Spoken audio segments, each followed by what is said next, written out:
Howard was an incredible man. Had a way of making complex things appear simple. I'd go, I'd say, Howard, how do I block a shade? And he's, how do you walk through a door? And I'm like,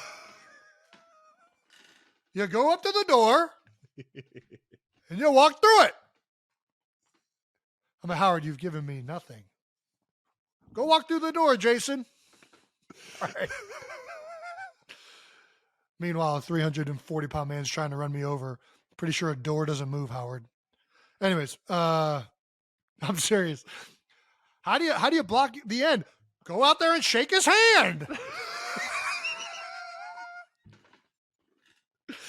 Don't make this rocket science, ladies and gentlemen. But seriously, you know what? Howard, that was Howard's gift. Jeff's unbelievable strength was his passion and energy and unrelentless amount of coaching and passion he has for his players. Howard's gift was making extremely complex things appear simple. So in the middle of a game, when things aren't going well, you know what's going on in the back of my head? Shake his hand.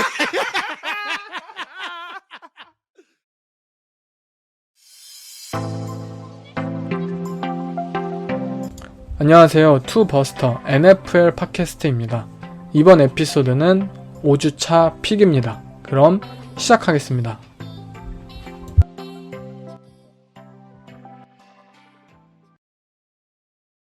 Final play, you got to run the ball again. Like I mean, I wish I had Marshawn up here. Like 1 yard, you need 1 yard. Run the ball. Run the ball.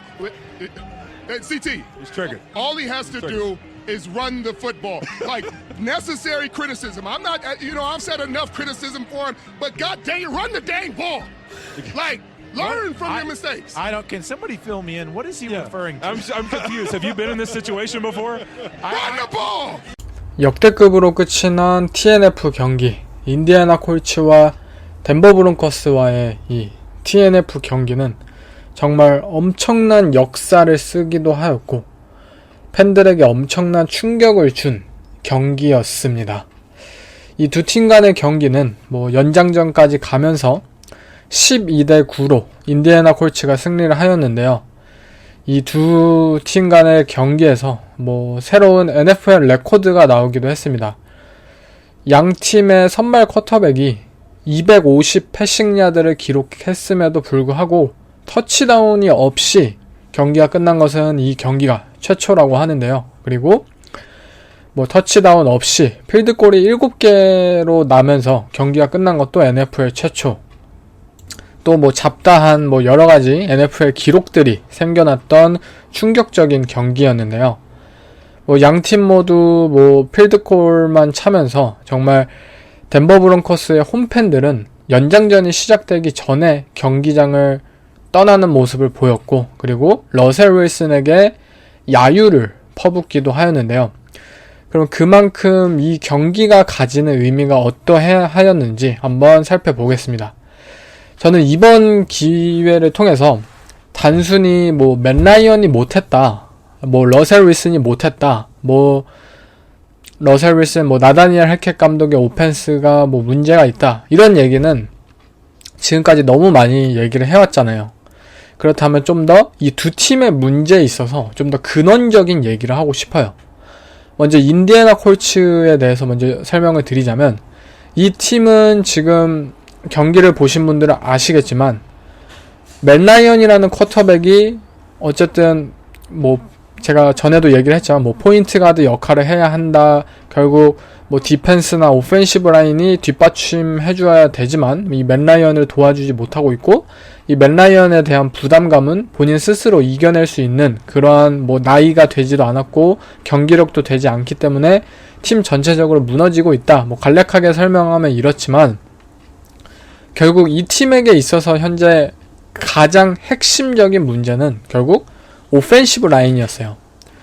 이 팀의 가드에 대한 투자는 확실히 퀸튼 넬슨을 포함해서 아직도 뛰어나지만 이 양 태클에 대한 문제는 이번 오프 시즌부터 지속되어 왔고, 다만 인디애나 콜츠는 본인들이 자신 있어 하고 본인들이 이 태클 포지션에 있어서 FA에 있어서 오버페이를 하고 싶어 하지 않았기 때문에 그냥 오프 시즌을 별다른 추가적인 영입 없이 마무리를 하였고, 이 맷 라이언이라는 선수와 그리고 인디애나 콜츠라는 팀 전체가 결국 이 오펜시브 라인 문제를 이겨내지 못하고 결국 추락하고 있는 모양새입니다. 그렇다면 이 문제가 결국 근원적으로 어떻게 파생이 되어 나온 거냐? 그것은 결국 이 인디애나 콜츠라는 팀의 기조에 있어요. 인디애나 콜츠의 GM인 이 크리스 볼라드라는 GM은 전에도 많이 언급을 했던 GM이었죠. FA 같은 곳에서 오버페이를 피하기 위해서 나는 B급에 있는 선수들에게 A급의 머니를 주기 싫다. 예를 들면 뭐 잭슨빌 제기어스의 크리스찬 컬크 같은 리시버에게 A급 그러한 머니를 주기 싫다. 오버페이를 굉장히 극도로 꺼려하는 유형의 GM이에요. 결국 단장은 이러한 오버페이에 대한 그런 두려움 때문에 이 FA에서 소극적인 움직임을 취해요. 대신 좀 더 싸고 좀 더 값싼, 좀 더 가성비를 추구하게 되는 거죠. 뭐 이러한 현상은 뭐 메이저리그 베이스볼에서도 뭐 오클랜드 어슬레틱스 그러한 팀들의 뭐 머니볼 그러한 팀 유형에서 나타났고, 또 NBA나 다른 스포츠 모든 곳에서 사실 이러한 팀의 기조는 잘 나타나는 방향이에요. 그런데 현재 인디애나 콜츠라는 팀에도 이 크리스 볼라드라는 GM은 분명 이러한 방향성을 추구하였고, 결국 우리가 원하는 것은 우리가 드래프트를 잘해서 우리가 뽑은 선수들을 확실하게 잘 키워내고 이 선수들에게 연장 계약을 체결함으로써 뭐 외부의 그런 오버페이 FA를 좀 더 차단하고 우리는 좀 더 안정적이고 그러한 프랜차이즈를 건설하겠다, 이러한 방향성을 가진 거예요.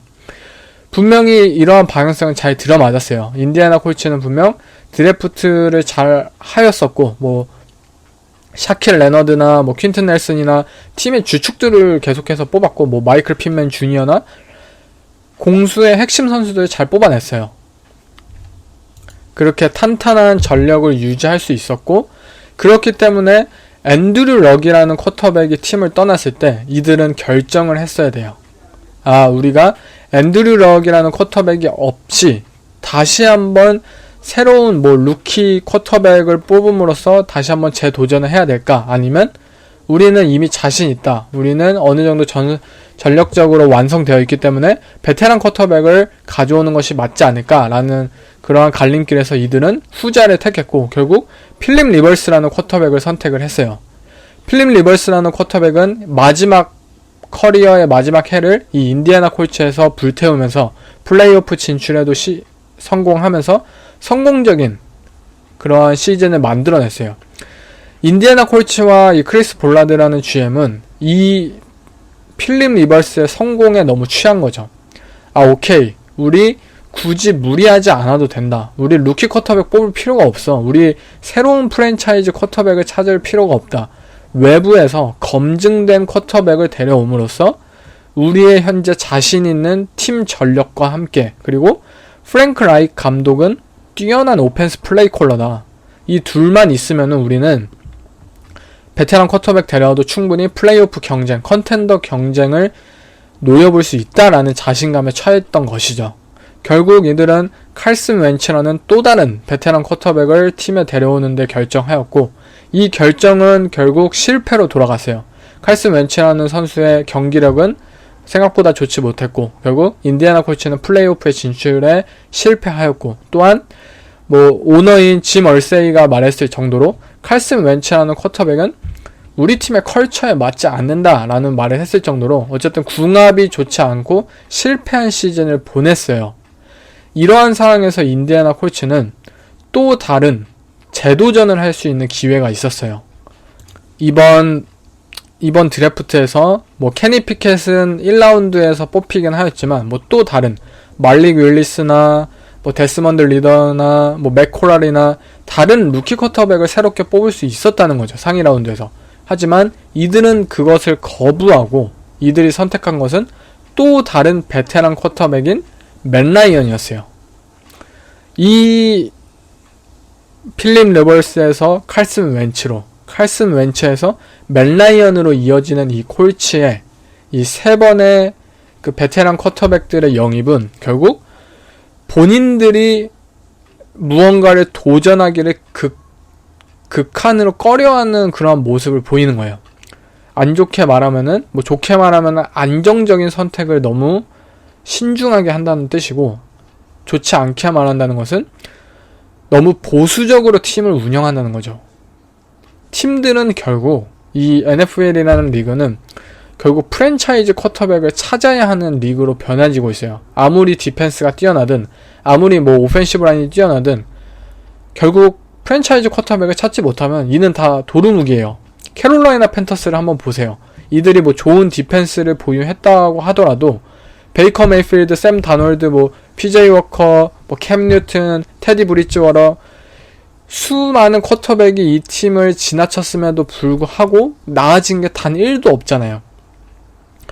결국 이 NFL이라는 리그는 결국 젊고 뛰어난 프랜차이즈 쿼터백을 찾는 것이 앞으로도 계속 이 팀들이 추구해야 할 방향성인데, 인디애나 콜츠는 그러한 뭐 유행이나 그런 흐름 속에서 결국 본인들만의 그런 기조를 계속해서 보수적으로 유지를 한 거죠. 결국 이 맥라이언이라는 선수를 영입하였고, 이는 극히 보수적이고 극히 안정성을 추구하는 영입이었고, FA에서조차 이들은 보수적이고 안정적인 방향성을 택했어요.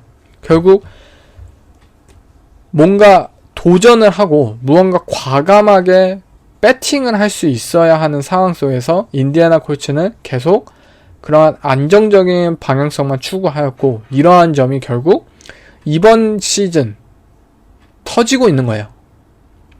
오펜시브 라인 추가적인 영입 안 한 것이 결국 문제가 되고 있고, 맥라이언이라는 쿼터백 자체의 그런 경기력에도 문제가 있고, 또 뭐 리시버 진에도 분명히 문제가 있고, 전체적인 팀의 모든 로스터 상에서 인디애나 콜츠는 현재 문제점을 지금 만들어내고 있는 상황이에요. 결국 인디애나 콜츠 그리고 크리스 볼라드라는 GM이 과연 어디까지 책임을 져야 할까? 아마 이 부분이 이번 시즌을 통해서 좀 더 눈여겨보아야 할 점이 아닌가 싶어요.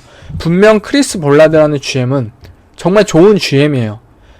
뭐 우리는 선수를 영입하기보다는 컬처를 먼저 만들고 선수를 영입하겠다, 이러한 공개적인 인터뷰를 통해서 많은 존경을 받기도 했던 그런 GM이었고, 분명히 작년까지의 뭐 재작년까지의 모습은 어쨌든 잘 맞아 들었으니까 좋은 평가를 받았죠. 그런데 지금 와서 인디애나 콜츠가 분명히 문제점을 겪고 있는 것은 이들의 너무나도 소극적인 모습, FA든 드래프트든 전체적인 팀 방향성에서 너무나도 소극적인 플레이들을 그리고 계획들을 벌이고 있고, 이러한 점이 현재 인디애나 콜츠의 원인이 되고 있다고 저는 생각이 듭니다. 뭐 이번 시즌을 끝으로 뭐 크리스 볼라드 GM이 잘리냐, 뭐 프랭크 라이크 감독이 잘리냐, 솔직히 알 수는 없죠. 그리고 누구 하나 확실하게 책임을 져야 할까라는 의문도 분명히 들고요. 왜냐면 인디애나 콜츠가 분명히 작년까지 보여준 것은 정말 좋은 전력을 유지하였고, 그리고 플레이오프 경쟁을 매년 치를 수 있는 그러한 어느 정도의 안정적인 팀 운영의 정석 같은 모습을 보여주었으니까요. 결국 이 프랭크 라이크 감독과 이 크리스 볼라드 GM이 뭐 이번 시즌 끝에도 살아남는다면 이들이 과연 내년 시즌부터는 좀 더 공격적이고 좀 더 과감한 배팅을 할 수 있느냐, 이러한 점이 앞으로의 프랜차이즈의 방향성에 다시 한번 중요한 그러한 요소이지 않을까 싶습니다. 다음은 덴버 브론코스죠. 덴버 브론코스는 여러분들도 다 경기를 보셨겠지만, 이 마지막 이 폴스 굿포릿 상황에서, 연장전 굿포릿 상황에서 러셀 윌슨이 오픈된 리시버를 잘 보지도 못하고 결국 뭐 길모어에게 마크된 리시버에게 패스를 던졌다가 인컴플릿 패스로 그대로 경기가 마무리가 되었고, 그리고 덴버 브론코스는 경기에 패하였고, 또 리시버인 뭐 KJ 해머는 뭐 헬멧을 내려치는 등 그런 좌절감을 공개적으로 표출하기도 하였는데요.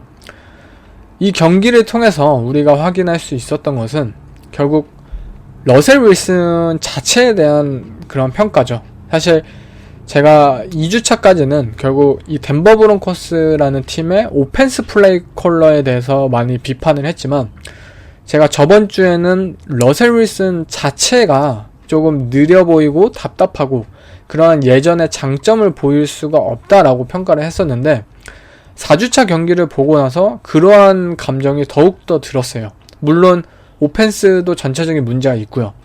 좀 더 설명을 하자면, 이 나다니엘 해켓 감독이 이 그린베이 패커스에서 에런 로저스를 코칭하면서, 그리고 맨 라플라 감독과 같이 협업을 하면서 이 에런 로저스의 백투백 MVP 시즌을 도우면서 목격한 것은 바로 어떻게 하면 쿼터백을 편안하게 만들어낼 수 있을까라는 오펜스 시스템이었어요. 에런 로저스라는 선수는 결국 이 맨 라플라 감독의 오펜스 시스템에 너무나도 잘 안착이 되었고, 결국 본인이 가진 본래의 힘과 함께 결국 백투백 MVP 시즌을 만들어냈어요. 나다니엘 해켓 감독도 덴버 브론코스에 부임하면서 결국 이 베테랑 쿼터백인, 그리고 뭐 연봉 250밀리언 달러에 육박하는 이 계약을 체결한 베테랑, 또 다른 프랜차이즈 쿼터백인 러셀 윌슨을 만족시키기 위해서 나다니엘 해켓 감독은 뭐 본인만의 이러한 오펜스 시스템, 그린베이 패커스의 오펜스 시스템을 따내왔고, 러셀 윌슨을 만족시키기 위한 오펜스를 계속해서 고안해 왔어요.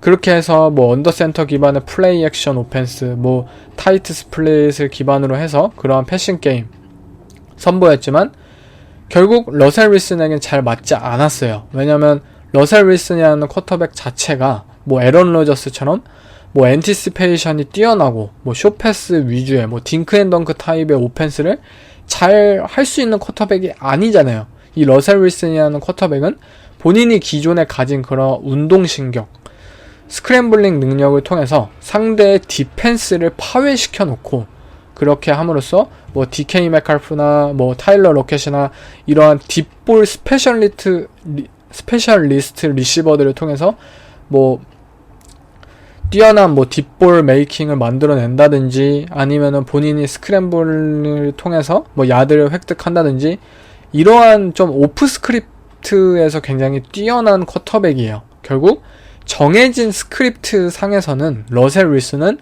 그렇게 큰 강점을 가진 선수는 아니잖아요.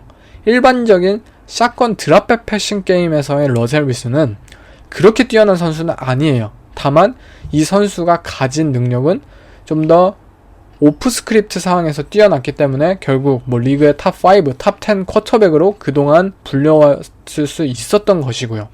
하지만 나다니엘 해켓 감독이 주목한 점은 이 러셀 윌슨이라는 쿼터백을 본인만의 이 잘 정돈된 스크립트 상에서 플레이하게 만들고 싶어 했다는 뜻이에요. 결국 러셀 윌슨이라는 쿼터백은 본인이 지난 10년간 플레이했던 방향과 이 방향성이 잘 맞지 않기 때문에, 시스템적으로 잘 들어맞지 않기 때문에 적응하는데 분명히 고전을 하고 분명히 시간이 필요한 상황이고, 그리고 어쩌면 이 시스템 자체가 잘 맞지 않을 거라는 그런 뭐 불확실성에 대한 의문도 남아있는 상황이었을 거예요. 결국 덴버 브론코스의 경기들을 좀 자주 보셨던 팬들이라면 느끼겠지만, 이 덴버 브론코스의 오펜스 드라이브를 보다 보면은 이 러셀 윌슨과 이 해켓 감독이 플레이 콜에 대한 의견이 대립되는 장면이 굉장히 많아요. 딜레이 오브 게임이 자주 나온다든지, 아니면 뭐 2미닛 드릴이 아닌데 그냥 타임아웃을 써버려요. 타임아웃을 자주 써요. 그 이유가 뭐냐면 쿼터백이 생각하는 이 오펜스와 이 상황에 대한 플레이콜과 나다니엘 해켓 감독이 지시하는 그 플레이콜이 결국 서로 대립이 된다는 점이에요. 결국에 이러한 합의가 잘 되지 않기 때문에 그러한 오펜스 드라이브 상에서 그런 뭐 딜레이 오브 게임이나 아니면은 타임아웃에 대한 그런 장면들이 계속해서 나오는데, 지금 덴버 브론코스가 근원적으로 가지고 있는 모습을 거기서 확인할 수 있는 것이, 지금의 러셀 윌슨에게는 강요를 해야 돼요. 이것이 무슨 말이냐? 지금 덴버 브론코스라는 프랜차이즈, 이 나다니엘 해켓 감독이, 초짜 감독이 덴버 브론코스에 부임하면서 계속해서 행했던 행동들, 그리고 그런 태도들을 봤을 때 이 덴버 브론코스라는 팀은 전체적으로 러셀 윌슨에 대해서 맞추려고 계속해서 했어요.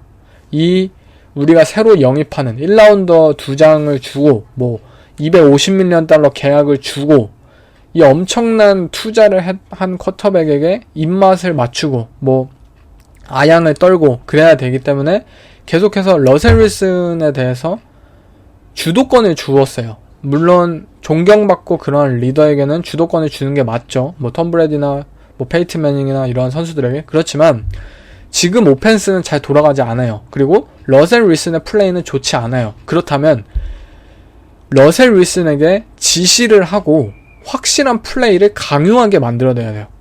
두 감독과 쿼터백이 본인들의 플레이콜의 방향성에 대해서 지금처럼 불확신하면 안 되는 상황이고, 팀이 전체적으로 누구 하나의 손에 이끌어 가야 한다는 뜻입니다.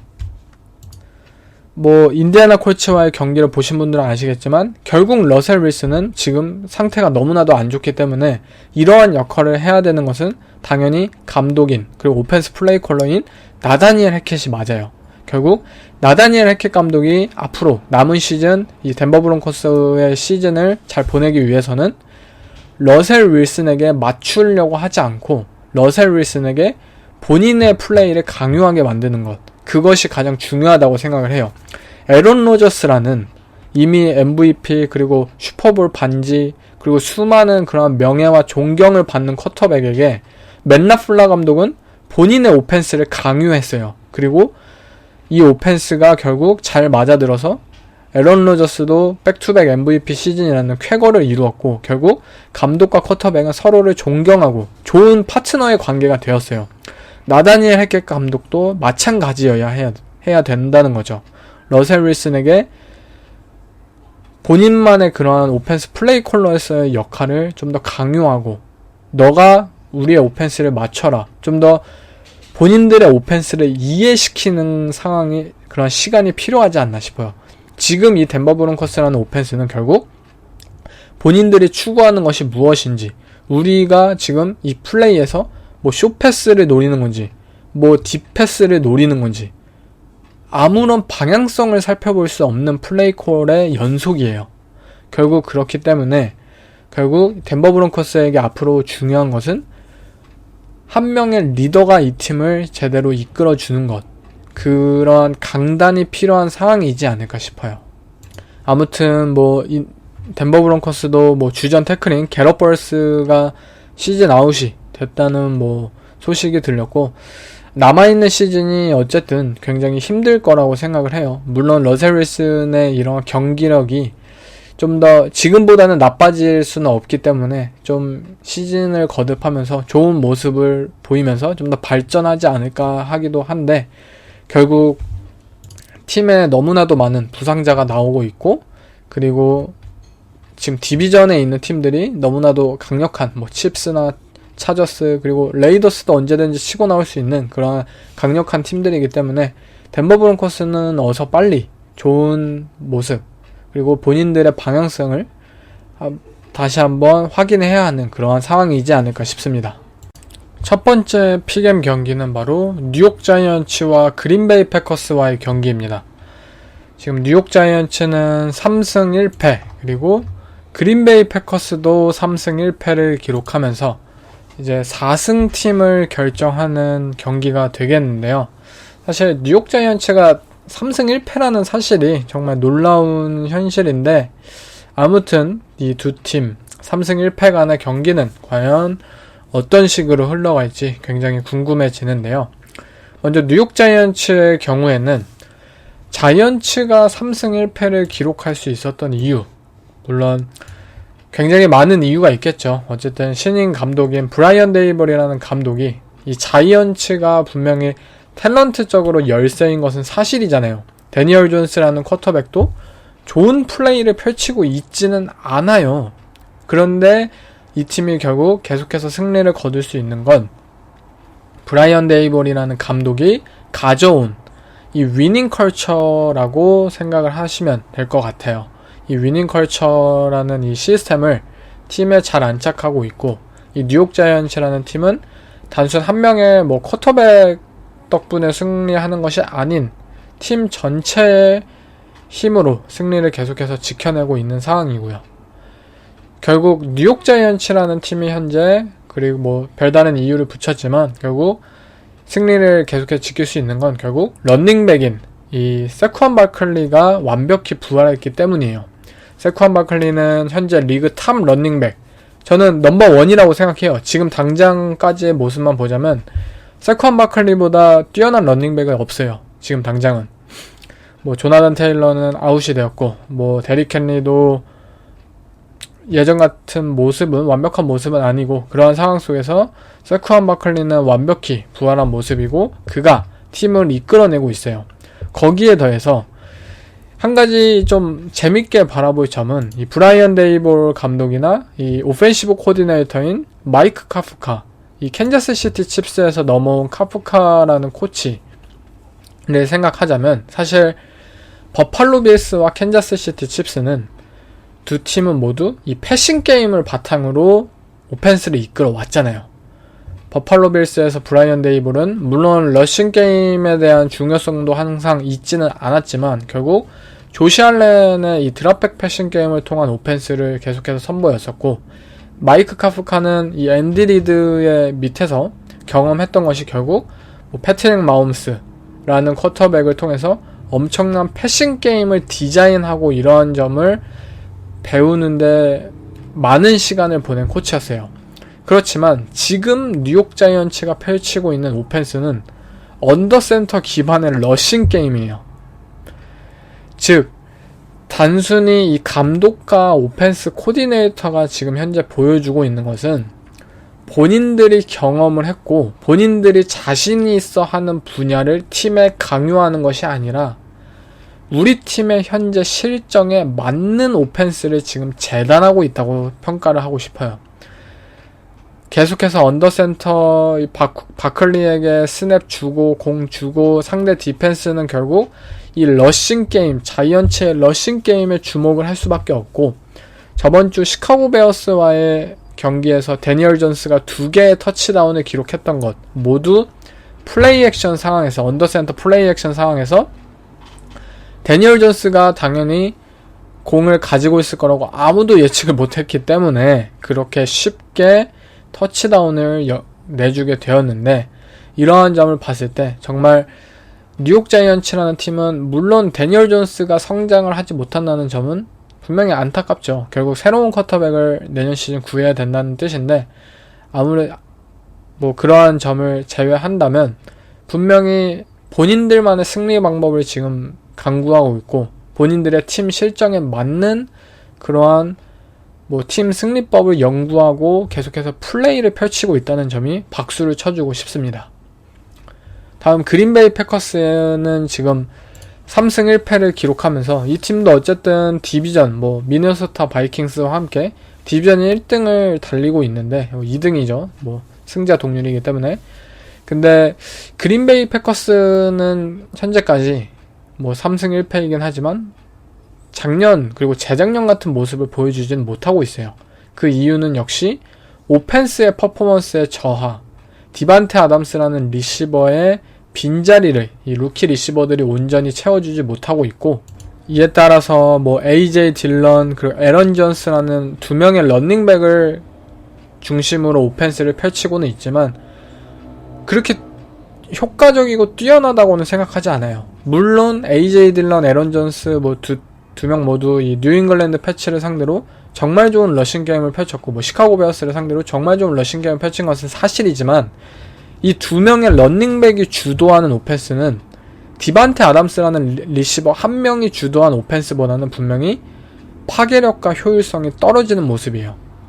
그렇다면 결국 뭐 앨런 리자드나 뭐 로미오 덥스나 뭐 크리스찬 왓슨이나 이런 젊은 리시버들이 이러한 점을 채워줘야 하는 상황이지만, 뭐 잘 한다고 하더라도 결국 그 빈자리를 온전히 채울 수 없는 것이 사실이고, 결국 그린베이 패커스라는 팀의 오펜스는 현재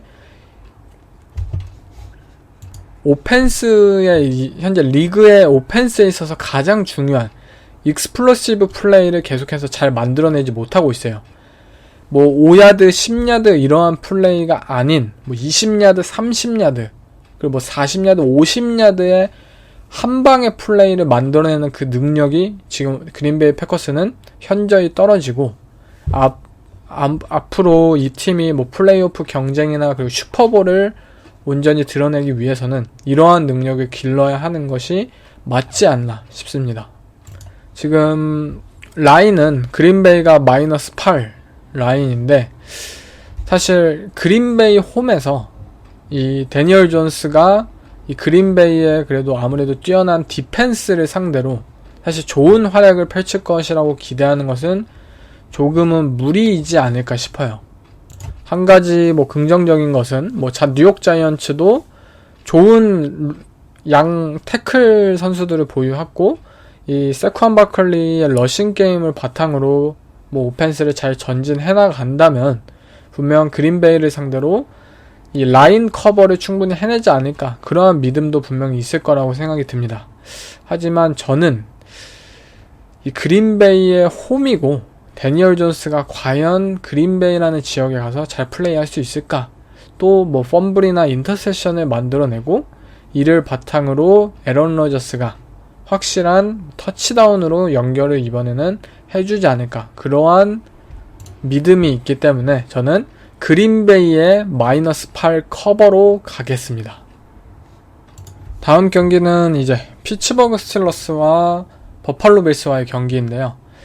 이 경기는 지금 버팔로가 -14 라인을 받았을 정도로 압도적인 뭐 경기력을 보여줄 것으로 예상이 되고, 하지만 이 경기는 작년 1주차 경기에서 피츠버그 스틸러스가 버팔로를 상대로 업셋을 만들어내면서 많은 사람들을 놀라게 만든 이미 전적이 있었던 두 팀 간의 매치업인데요. 현재 피츠버그 스틸러스는 이 케니 피켓이라는 루키 쿼터백이 선발로 낙점이 지어진 상황이고, 드디어 여러분들 모두 행복하시다시피 미첼 트루비스키가 경기 뛰는 것을 이제 안 봐도 되는 그러한 행복한 상황이 되었어요. 저번 주 케니 피켓이 이제 후반전부터 피츠버그 스틸러스 오펜스에 쿼터백으로 경기에 올라왔는데, 물론 최종 스탯만 따지면 뭐 3개의 인터셉션을 기록했지만, 사실 인터셉션 대부분은 이 리시버들이 뭐 공을 제대로 잘 잡아내지 못하였고, 케니 피켓의 판단력 자체는 뭐 좋았던 그런 상황들이 많이 벌어졌었는데요.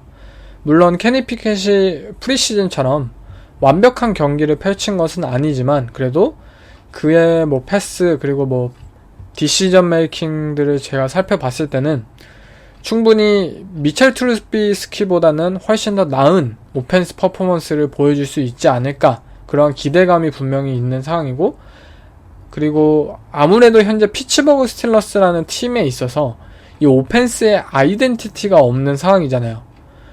뭐 맷 캐나다 오펜시브 코디네이터가 뭐 본인의 그런 하이스쿨 스타일의 오펜스, 뭐 각종 모션 이렇게 자주 움직이고 하는 것도 이번 연도 들어서 맷 캐나다가 모션을 잘 쓰지도 않아요. 뭐 계속해서 쉬프트 쓰고 뭐 이런 것도 잘 하지 않고, 그냥 뭐 대충 스크린 그리고 뭐 쇼패스, 오펜스 이런 좀 아이덴티티 자체가 없는 그런 오펜스 플레이 콜링을 하고 있는 느낌인데, 만약 케니 피켓이 옴으로써 그래도 케니 피켓이 잘하고 또 이 팀에 필요한 것들의 퍼포먼스를 보여줄 수 있다면, 맷 캐나다 오펜시브 코디네이터가 또 다른 본인만의 강점들을 잘 오펜스에 녹아들이면서 새로운 스타일의 피츠버그 스틸러스의 오펜스를 보여줄 수 있지 않을까 싶어요.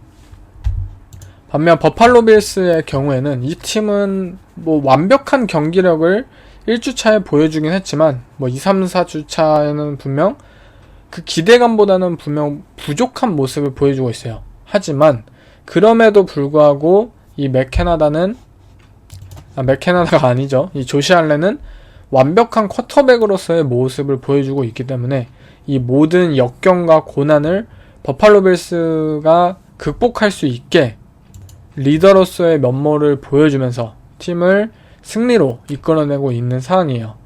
버팔로 빌스는 이번 경기도 뭐 조던 포이어를 비롯해서 뭐 더스틴 넉스나 주전 주축들이 또 많이 아웃이 되어 있는 상황입니다. 뭐 피츠버그 스틸러스도 뭐 클리브랜드 브라운스에게 지고, 뭐 뉴잉글랜드 패츠에게 지고, 그리고 잭 윌슨에게 졌습니다. 뉴욕 제츠의 잭 윌슨의 컴백 경기에 마지막 드라이브에서 디펜스가 잭 윌슨이라는 쿼터백의 퍼포먼스를 단 한 번도 막아내지 못했어요. 분명 피츠버그 스틸러스라는 팀에 있어서, 그리고 이 팀의 디펜스에 있어서 현재 굉장히 불안한 요소가 많은 것이 사실이에요. 왜냐면 뉴욕 제츠의 오펜스를 막지 못했으니까요. 그런데 앞으로 상대할 팀은 바로 버팔로 빌스예요. 조시 알렌이라는 쿼터백, 그리고 작년 시즌 업셋을 당했던 전적이 이미 있기 때문에 이 션 맥더맷 감독은 분명 많은 일을 갈았고 엄청난 준비를 해왔고 절대 작년 같은 방심을 하지 않을 거란 말이에요. 그런 의미에서만 따지자면 마이너스 14, 두 개의 터치다운의 이 점수차를 버팔로 빌스가 당연히 극복을 해내고 이길 것 같지만, 또 한 가지 중요한 사실은 바로 피츠버그 스틸러스의 마이크 텀린 감독은 항상 언더독일 때 더욱더 강한 힘을 내는 감독이라는 뜻이죠. 이 마이크 텀린 감독이 이처럼 뭐 14점 차나 뒤질 정도로 그러한 언더독의 상황에 있으면 그래도 엄청난 그런 경기력과 뭐 매니지먼트 능력을 보여주기 때문에 저는 피츠버그 스틸러스의 플러스 14 커버로 가겠습니다. 물론 피츠버그 스틸러스가 작년처럼 뭐 업셋을 일으키거나 승리를 따낼 것 같지는 않지만 그래도 14점 차는 굉장히 큰 점수이고, 그리고 언더독일 때 스틸러스는 더욱더 강한 팀이기 때문에 저는 스틸러스로 걸겠습니다. 다음 경기는 LA 차저스와 클리브랜드 브라운스와의 경기입니다. 차저스의 경우에는 저번 주 휴스턴 텍산스를 상대로 그래도 어느 정도 저스틴 허버트가 좋은 모습을 선보였고, 그의 부상 이후 어느 정도의 불확실성에 대한 부분을 좀 물리쳐줬다고 생각이 드는데요. 사실 차저스의 경우에는 그 주전 레프트 태클인 라션 슬레이터가 시즌 아웃이 되면서 사실 이 오펜스에 대한 기대감이 상대적으로 많이 내려간 상황입니다. 그러한 상황 속에서 우리가 이 팀의 오펜스에 있어서 시즌 전에 가졌던 그러한 기대치를 계속해서 우리가 가질 수 있느냐, 팀 내 뭐 디비전 라이벌인 캔자스 시티나 또는 뭐 볼티모어나 또는 버팔로에 근접할 수 있는 오펜스를 과연 차저스가 시즌 말미까지 유지할 수 있을지 상당히 제 개인적으로도 궁금한 점인데, 일단은 이 레프트 태클 자리를 당연히 쉽게 이 공백을 채울 수는 없겠죠. 저는 그 부분에서 다른 자리도 아니고 레프트 태클 자리이기 때문에 차저스에 대한 기대치가 줄어드는 것은 당연하다고 생각을 하지만 좀 더 다른 면에 있어서 한번 주목을 하고 싶어요. 현재 LA 차저스의 이 러싱 게임에 대해서 설명을 드리고 싶은데, 뭐 이들의 런닝백이 어스틴 에클라가 뭐 리시빙 옵션으로서의 역할은 굉장히 좋은 활약을 보여주고는 있지만, 뭐 소니 미셸, 조슈아 켈리, 그리고 어스틴 에클라, 이 3명의 런닝백들이 지금 보여주고 있는 활약이 굉장히 저조한 상황이에요. 4경기 도합 이들의 러싱 야드는 258야드, 그리고 평균 야드당 시도가 뭐 2.7밖에 되지 않는 러싱 오펜스를 보여주고 있고, 결국 이 러싱 오펜스가 잘 풀리지 않다 보니까 결국 저스틴 허버트라는 쿼터백에게 부담이 갈 수밖에 없고, 그렇다면 저스틴 허버트라는 쿼터백과 이 차저스의 리시빙 옵션들을 통해서 온전히 경기를 풀어나갈 수 있느냐.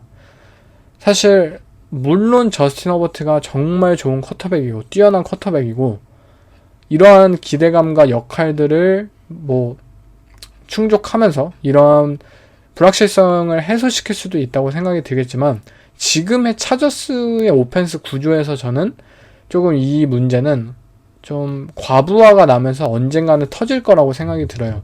그 이유는 이 LA 차저스라는 오펜스, 뭐 하이라이트나 이런 것을 봤을 때는 와, 뭐 저스틴 허버트 진짜 뛰어난 패스를 던진다, 뭐 마이크 윌리엄스 뭐 대단하다, 뭐 제럴드 에버렛도 뭐 차저스 와서 뭐 다시 좋은 활약 보인다, 뭐 이런 평가를 할 수도 있겠지만 이 경기를 보면서 가끔 답답해지는 장면들이 있어요. 그것은 바로 뭐 리시버들이나 이런 러닝백들이 본인들의 역할을 잘 인지를 못해서 저스틴 허버트가 답답해가지고 막 손짓으로 막 빨리빨리 오라, 뭐 너 모션 빨리 해라, 뭐 쉬프트 해라, 뭐 이런 뭐 라우트를 다르게 타라, 이런 장면을 많이 볼 수가 있는데 그것이 무엇을 의미하냐면 이 LA 차저스의 오펜시브 코디네이터인 이 조 롬바르디 이 코치는 이 뉴올리언 세인츠에서 넘어왔잖아요.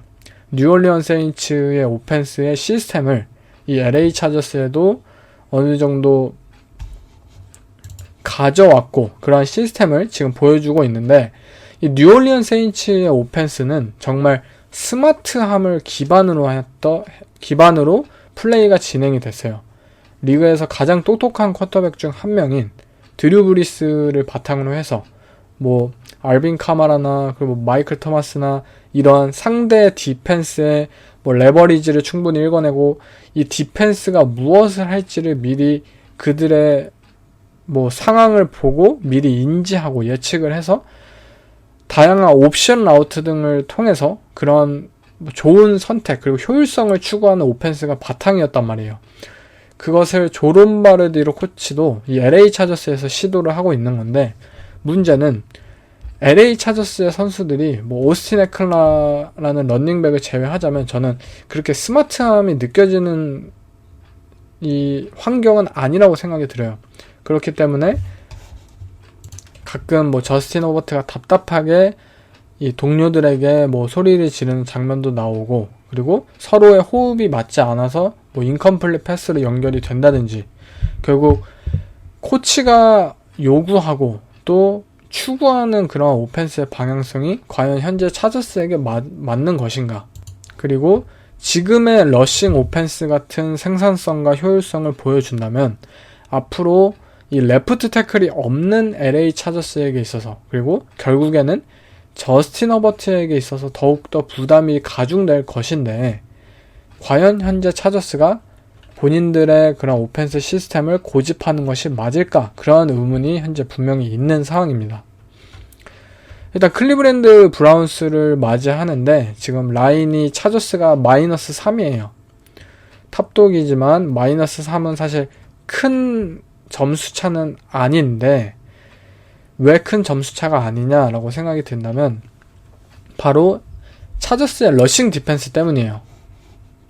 차저스의 러싱 디펜스는 사실 작년에도 굉장히 큰 문제가 있었죠. 그렇기 때문에 사실 작년에 충격적인 러싱 디펜스를 보여줬잖아요. 이 브랜든 스테일리 감독이. 그래서 결국 뭐 세바스찬 조셉 데이라는 뭐 노스태클을 영입하기도 했고 클리오 맥이라는 또 다른 런 디펜스에 있어서 최강의 엣지 러셔를 영입하기도 하였고 본인들이 이 런 디펜스에 대한 약점을 올 시즌 극복하기 위해서 많은 노력을 강구하였지만 런 디펜스가 똑같아요. 작년하고.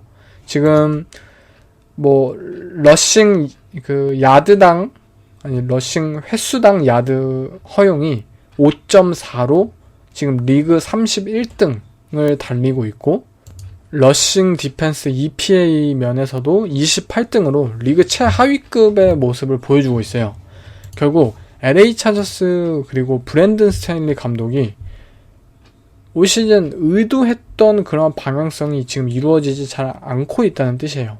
그렇다면 결국 이건 탤런트의 문제를 떠나서 결국 코칭 그리고 감독의 문제가 아닐까, 디펜스의 시스템의 문제가 아닐까, 그런 생각이 드는 것이 지금 상황이고 결국 이 클리브랜드 브라운스라는 팀은 리그 최고의 러싱 오펜스의 시스템 그리고 탤런트를 가지고 있는 팀이에요. 닉 첩, 카림 헌트 그리고 이들의 오펜시브 라인 그리고 러싱 스킴, 이 모든 3박자가 리그에서 가장 뛰어난 팀이기 때문에 LA 차저스를 상대로 분명 이 런 디펜스를 공략할 부분이 앞서기 때문에 마이너스 3밖에 차저스가 라인을 받지 못했다고 생각이 들고요. 분명히 저는 클리브랜드 브라운스가 주도적으로 경기를 끌어나갈 면은 확실히 있다고 생각이 듭니다. 하지만 그래도 LA 차저스, 저스틴 허버트가 있고, 그리고 자코비 브리셋을 클리오 맥이나 조이 보사는 또 부상으로 나갔죠. 아마 이 부분도 굉장히 클 텐데, 차저스의 디펜스가 그래도 한 번이나 이렇게 좀 턴오버를 만들어낼 수 있다면, 그래도 차저스가 또 저스틴 허버트의 힘으로 터치다운으로 연결을 해서 라인 커버를 해주지 않을까 싶습니다. 그래서 저의 픽은 LA 차저스의 마이너스 3 커버를 선택하겠습니다. 다음은 휴스턴 텍산스와 잭슨빌 제기어스, 이 AFC 사우스 디비전 매치업인데요. 지금 휴스턴이 플러스 7, 지금 잭슨빌이 탑독인 상황이고요. 사실 잭슨빌 제기어스의 경우에는 필라델피아를 상대로 분명 14점 차로 초반에 앞서 나가긴 했지만, 비 오는 날 이 트레버 로렌스의 경험 부족으로 오펜스의 턴오버가 5개나 나와서 결국 21대 29로 이글스에게 패배를 당했는데요. 사실 패배를 당했음에도 불구하고 좀 긍정적인 면은 이 잭슨빌 제기어스의 디펜스가 충분히 이 초반에 필라델피아 이글스를 확실히 압도했을 정도로 좋은 이 탤런트를 가지고 있다라는 점이겠죠. 결국 이들의 디펜스는 어느 정도의 강함이 리얼임을 확인할 수 있었고, 데이비스 밀스라는 이 휴스턴 텍산스의 쿼터백, 그리고 이들의 오펜스를 확실히 감안한다면 이번 경기에서도 좀 좋은 모습을 보여줄 수 있지 않을까 싶어요. 반면 휴스턴 텍산스의 경우에는 공략할 게 간단해요. 이 데미안 피어스라는 루키 런닝백을 통해서 잭슨빌 제기어스의 러싱 디펜스를 공략하는 것, 이를 통해서 턴오버를 줄이고 데이비스 밀스가 준수한 활약만 계속해서 펼쳐준다면 저는 어쩌면 경기가 근접하게도 흘러갈 수 있다고 생각이 듭니다. 결국 제 픽은 휴스턴 플러스 7 커버 승으로 가겠습니다. 물론 잭슨빌 제기어스가 분명히 밸런스가 있는 팀이고, 어느 정도 이 강팀들을 상대로 차저스나 이글스를 상대로 좋은 모습을 펼친 것도 확실하고, 이 휴스턴 텍산스를 충분히 압도할 수 있는 전력을 가진 것은 사실이지만, 어느 정도 디비전 매치업인 것을 감안하자면, 그리고 휴스턴 텍산스도 지금 3패 1무로 시즌 첫 승을 거두어야 하는 상황이에요. 그런 상황 속에서 이 디비전 라이벌을 상대로 어쩌면 본인들이 가진 그 이상의 무언가를 보여줄 수 있는 경기가 펼쳐질 수도 있지 않을까 싶기 때문에 저는 휴스턴 플러스 7로 가겠습니다. 다음은 시카고 베어스와 미네소타 바이킹스와의 경기입니다. 또 다른 이 NFC 노스 디비전 라이벌 매치업인데요. 시카고가 지금 플러스 7 라인을 받았을 정도로 지금 시카고가 열세인 상황이죠. 제가 저번에 얘기했듯이 현재 시카고 베어스의 쿼터백인 저스틴 필즈에 대한 지금 팬들이나 전문가들의 우려가 굉장히 커지고 있는 상황이에요. 그 이유는 그전까지는 이 저스틴 필즈와 그를 둘러싼 결국 시카고 베어스의 그런 서포팅 캐스트가 너무나도 빈약했기 때문에 저스틴 필즈가 부진하는 것은 당연하다. 어느 정도 동정의 여론이 좀 더 우세했다면 지금의 상황은 좀 달라요. 왜냐면 저스틴 필즈가 온전히 오픈 찬스, 너무나도 많은 오픈 찬스를 놓치고 그 단순히 결과론을 떠나서 이 과정 속에서 너무나도 좀 부진한 모습을 보였기 때문에 많은 분들이 이 부분에 대해서 우려를 표하고 있는데요. 저도 어쨌든 베어스 팬으로서 이 저스틴 필즈의 경기력에 대해서 얘기를 드리면 분명히 지금 우려할 만한 상황이긴 합니다. 비록 저스틴 필즈가 본인의 운동신경을 통해서 이 러싱 야드를 통해서 스크램블을 통해서 러싱 야드를 따내고 퍼스트 다운을 갱신했음에도 불구하고 문제는 뭐냐면 이 선수의 그 프로세스에 있어서 굉장히 심각한 결점을 가지고 있다는 점이에요. 이 컬리지에서의 저스틴 필즈는 굉장히 자신감이 있고 굉장히 이 디시전에 있어서 머뭇거림이 없는 빠른 결정을 하는 쿼터백이었어요. 왜냐면 오하이오 스테이트의 리시버들 다 상대를 압도할 수 있는 자신감과 그런 능력이 있었기 때문에요. 본인들의 동료를 믿고 저스틴 필즈는 굉장히 빠르게 그리고 정확한 딥볼을 던졌고 그 자신감을 바탕으로 한 오펜스 퍼포먼스는 막을 수가 없었잖아요. 그런데 현재 시카고 베어스에서의 저스틴 필즈는 신뢰를 하지 못하고 또 본인의 디시전에 망설임이 너무나도 많고 결국 동료를 믿지 않기 때문에 뭐 오픈 찬스가 열리든 뭐 오픈 찬스가 아니든 어떠한 선택도 지금 할 수 없는 것이 저스틴 필즈이고 그렇기에 좀 더 포켓에서의 그런 공을 던지는 시간이 길어지면 길어질수록 색을 당할 확률이 높아지고 뭐 펌블을 당할 확률이 높아지고 결국 저스틴 필즈의 4경기 동안 총 패싱 야드가 471야드예요. 경기당 지금 120야드도 못 던지고 있는 상황이에요. 당연히 이러한 모습을 보면 뭐 팬으로서든 어쨌든 다른 팬으로서든 이 선수에 대한 경기력에 대해서 좀 더 우려를 표할 수밖에 없다고 저도 생각이 들고 지금 시카고 베어스는 어쨌든 좋은 러싱 게임을 디자인하기 시작했어요. 뭐 카일 허버트나 뭐 데이비드 몽고메리나 이 젊은 런닝백들을 바탕으로 해서 이 루크 게시라는 오펜시브 코디네이터는 분명 좋은 런 게임을 디자인해내기 시작하고 있어요. 이들의 부족한 오펜시브 라인에도 불구하고 말이죠. 하지만 문제는 이 부분이 결국 저스틴 필즈를 위한 이 패싱 게임 디자인으로까지 이어지지는 못하고 있다는 점인데 좀 더 뭐 오펜스 뭐 패싱 게임의 디자인이 뭐 라우트 콤비네이션 위주가 아닌 뭐 아이솔레이티드 라우트 위주의 뭐 디자인이라든지 아니면 뭐 미스 매치업을 뭐 중점적으로 활용하지 않는 뭐 그러한 오펜스의 구조적인 문제를 어느 정도 가지고 있는데 결국 중요한 것은 이 저스틴 필즈라는 쿼터백 본인 스스로 이 본인의 그 마인드셋을 정리하고 자신감을 되찾지 못한다면 저는 앞으로도 계속 부진을 경험할 수밖에 없다고 생각이 들어요. 물론 리시빙 진이 굉장히 리그 최하위인 것도 사실이지만 우리가 사실 결과만 보고 판단하는 것이 아니라 이런 과정들을 모두 보고 이것을 판단하기 때문에 현재 저스틴 필즈는 굉장히 좋지 않은 과정이든 결과든 좋지 않은 쿼터백 퍼포먼스를 선보이고 있고 그렇기 때문에 뭐 시카고 베어스와 이 저스틴 필즈를 현재 걱정할 수밖에 없지 않나 싶습니다.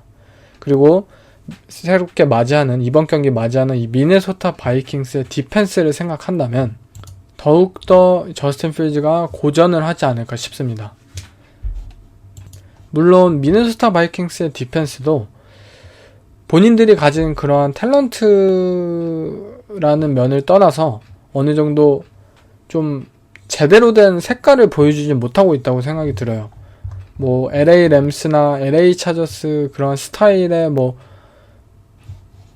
에드 도나텔 디펜시브 코디네이터의 뭐 빅 판지오 스킴 그런 디펜스를 중점적으로 보여줄 것이다 라고 예측은 했지만 그러한 모습도 보여주긴 하지만 뭐 생각했던 만큼은 아니고 그렇다고 뭐 마이크 짐머 감독의 그런 디펜스 체제를 계속해서 따라갈 것이냐 사실 그것도 아니고 무언가 디펜스의 컬러가 아직까지는 바이킹스도 느껴지지 않고 그렇기 때문에 선수들의 뭐 플레이 메이킹 능력이 지금 잘 보여지지 않는 상황이에요.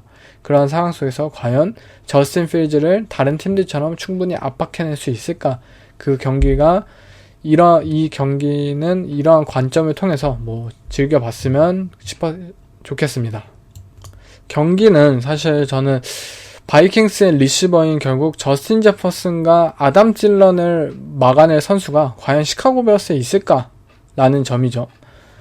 카일러 골든이라는 루키 코너백은 매 경기 타겟이 되면서 상대 오펜스에 뭐 많은 패싱 야드를 허용하고 있고 뭐 트래비스 깁슨, 도미니크 로빈슨, 뭐 베어스도 분명히 좋은 패스러셔들을 지금 보유하긴 했지만 충분히 뭐 저스틴 필즈가 당하는 만큼 과연 컬크 커즌스를 압박해낼 수 있을까 이런 의문이 있기 때문에 저는 홈팀인 미네소타 바이킹스의 마이너스 7 커버로 선택을 하겠습니다.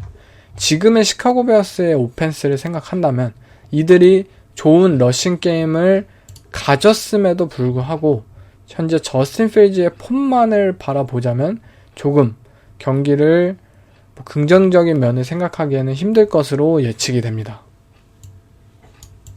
다음 경기는 이제 맷 패트리샤 오펜시브 플레이 콜러죠. 패치로 돌아온 맷 패트리샤가 자신을 내쫓은 디트로이트 라이온스를 상대로 하는 리벤지 게임인데요. 사실 이 경기는 리벤지 게임이긴 하지만 사실상 잘못은 맷 패트리샤만 했던 경기이죠. 뭐 디트로이트 라이온스 구단과 팬분들은 사실상 피해자라고 볼 수 있었던 지난 몇 년이었고 결국 맷 패트리샤 감독이 이번 경기 뭐 어떠한 플레이콜을 통함으로써 본인이 틀린 것이 아닌 너네가 틀렸던 것이다 라는 것을 뭐 증명할 수 있는 그런 경기로 생각이 됐는데요. 먼저 패치는 이 경기도 맥 존스가 부상으로 이 베일리 제피라는 루키 쿼터백이 경기를 뛰게 됩니다. 사실 저번 경기 이 뉴잉글랜드 페이트리어츠의 빌 벨리책 감독은 정말 엄청난 뭐 클락 매니지먼트 그리고 게임 매니지먼트 능력을 통해서 그린베이 패커스를 상대로 연장전까지 몰고 가는 상황을 연출을 했습니다. 아마 그 저번 주에 그린베이 패커스와의 경기는 정말 모든 뭐 하이스쿨, 컬리지 그리고 프로레벨 모든 단계의 이 풋볼팀들의 감독이 반드시 봐야 될 경기가 아닐까 그런 생각이 들 만큼 뛰어난 그런 감독으로서의 능력을 보여준 경기였고 아마 이 경기력이 이 디트로이트를 상대로도 과연 이어질 수 있을지 아마 이러한 점이 관건일 것 같아요.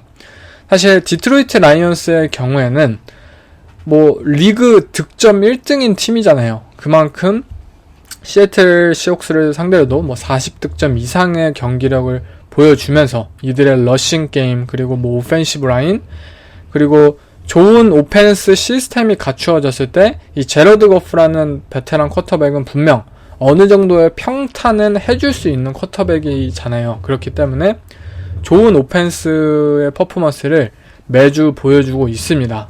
하지만 역시 승패가 이 득점만큼 이어지지 않는 가장 큰 이유는 이들이 아직은 뭐 승리를 할 줄 잘 모르고 뭐 전체적인 게임 매니지먼트 능력이나 그리고 디펜스의 좀 실점 능력이 굉장히 크다는 점이겠죠. 하지만 뭐 올 시즌 디트로이트 라이온스에게 있어서 이 팀의 디펜스는 사실 그렇게 큰 기대감이 없어요. 뭐 연봉도 이 디펜스에 쓰는 캡 스페이스가 리그 전체 31등일 정도로 애초에 디펜스에 투자를 많이 하지 않은 팀이에요. 그렇기 때문에 물론 오펜스의 선전이 너무나도 크기 때문에 이 1승 3패라는 성적은 아쉬운 것은 사실이지만 디펜스에 당연히 투자를 하지 않았기 때문에 이러한 경기력이 나오는 것은 어쩔 수 없다고 생각이 들고 다만 뭐 이들이 뽑은 뭐 루키 드래프트 선수들 젊은 선수들을 통해서 디펜스도 시즌이 지나갈수록 좀 더 스텝업을 하는 장면을 보여준다면 어쨌든 긍정적인 시즌이 될 거라고 생각이 들어요. 먼저 이 경기가 이 맷 패트리샤 코치의 리벤지 게임인 것처럼 이 패트리샤 코치와 이 빌 벨리책 감독은 분명 맥 존스가 없기 때문에 이 베일리 제피라는 이 루키 쿼터백을 통해서 저번 주와 동일하게 좀 더 게임 매니지먼트, 뭐 타임 오브 포지션을 중심으로 한 뭐 클락 매니지먼트 위주의 경기 플랜을 준비해올 것이에요. 그런데 과연 디트로이트 라이온스가 이러한 뉴잉글랜드의 이러한 경기 플랜에 빠져들어서 본인들도 좀 답답한 모습을 보일지 아니면 그동안 이들이 보여주었던 화끈한 오펜스를 이 경기에서도 이어가면서 보여줄 수 있을지 아마 이 부분이 굉장히 눈여겨볼 점이겠고요. 사실 이 맷 패트리샤 코치가 지난 몇 년간 이제 디트로이트 라이온스에 있으면서 사실 굉장히 불쌍했던 선수가 있었죠. 그것은 바로 디트로이트 라이온스의 코너백인 제프 오쿠다 선수예요. 이 제프 오쿠다 선수는 1라운드 전체 3픽으로 디트로이트에 뽑히면서 사실 뭐 버스트로 불리는 등 굉장히 큰 수모를 겪기도 하였고, 이제 좀 잊혀지는 선수가 되지 않았나 싶었지만, 이제 이 맷 패트리샤의 체제가 끝나면서 이 오쿠다라는 코너백은 우리가 기대하던 그러한 모습을 서서히 보여주고 있어요. 이 선수가 뭐 저스틴 제퍼슨을 상대로 뭐 좋은 모습을 펼쳤고, 또한 뭐 맨 커버리지 능력을 길러내거나 또 뭐 존 커버리지 능력을 본인이 오하이오 스테이트에서 보여주던 그러한 능력을 계속해서 보여주거나 굉장히 발전을 거듭하는 선수가 되었어요. 그렇기 때문에 이 제프 오쿠다라는 코너백이 분명 이 맷 패트리샤 코치의 하에서 나는 진짜 손해를 봤다, 나는 피해자다, 이번 경기를 통해서 내가 베일리 제피라는 루키 쿼터백을 상대로 뭐 인터셉션을 만들어내서 내가 그것을 보여주겠다라는 플레이가 개인적으로 기대가 되고, 오쿠다를 비롯해서 이 맷 패트리샤 코치에게 그동안 뭐 무시를 당하고, 그리고 그동안 이 세월을 허비했던 선수들이 이 본인들이 굉장히 큰 동력이 생겨서 이 뉴잉글랜드 페이트리어츠를 상대로 좋은 모습을 보여주지 않을까 싶습니다. 지금 라인 자체는 뉴잉글랜드가 저번 주에 좋은 활약 경기력을 통해서 -3 탑독인 상황인데요. 저는 디트로이트 라이온스의 +3 커버로 선택을 하겠습니다. 물론 뉴잉글랜드 페이트리어츠도 저번 주에 정말 저력을 보여주었고, 이 베일리 제피라는 쿼터백이 뭐 턴오버를 저지르지 않는다면 뭐 이들의 러싱 게임, 그리고 이들의 뭐 게임 매니지먼트 능력을 통해서 디트로이트 라이온스를 상대로도 좋은 모습을 보여줄 것 같기는 하지만, 라이온스라는 팀이 현재 보여주고 있는 오펜스 퍼포먼스, 그리고 이들이 맷 패트리샤 전 감독을 다시 맞이하여서 보여줄 수 있는 그러한 투지, 그러한 것들을 생각했을 때 저는 라이온스의 +3 커버로 선택을 하겠습니다. 다음은 시애틀 시옥스와 뉴올리언 세인츠의 경기입니다. 지금 라인은 시애틀 시옥스가 +5.5, 뉴올리언 세인츠가 생각 외로 굉장히 -5.5라는 페이보릿 상황인데요.